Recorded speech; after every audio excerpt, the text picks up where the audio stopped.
জীবনটা হয়তো দরজাটা নিঃশব্দে ঘোরে একই দিকে ঘড়ির মতো।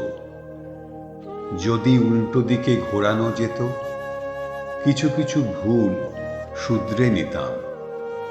অনেক অনেক দুর্ঘটনার হাত থেকে রেহাই পেতাম। জীবনটা হয়তো সন্ধে 6:30টার লোকাল কোনো মতেই মিস করতাম না। জন্মদিনে কেক কাটার অনেক আগেই দেখা হতো সুমনার সঙ্গে। ফুলের তোড়াটা অপেক্ষা করে করে হাতের তালুতে শুকিয়ে যেত না। জীবনটা হয়তো মাঝরাতে মায়ের ডাকাডাকিতে ঘুম ভেঙে বাবার পেটের ব্যথাকে গ্যাস্ট্রাইটিস বলে ভুল করে অ্যান্টাসিড দিতাম না। ব্যথাটা যে হার্ট অ্যাটাকের লক্ষণ বুঝতে পারলে তাড়াতাড়ি কার্ডিওলজিস্টকে ডাকতাম।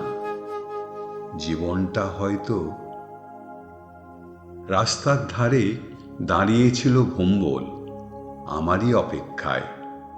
বলেছিল খুব দরকারি কথা আছে। আমারও খুব তাড়াতাড়ি ছিল সেদিন। কথা দিয়েছিলাম শনিবারে দেখা করব। ভোম্বল আর আমার সঙ্গে কথা বলেনি।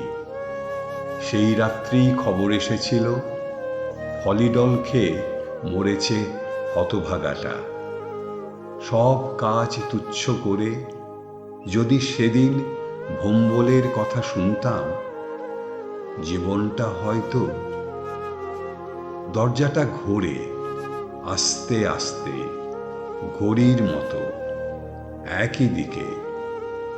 ঘটনা ঘটে, জীবনের গতিবিধি পাল্টায়।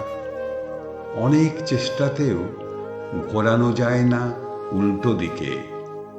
যদি যেত, জীবনটা হয়তো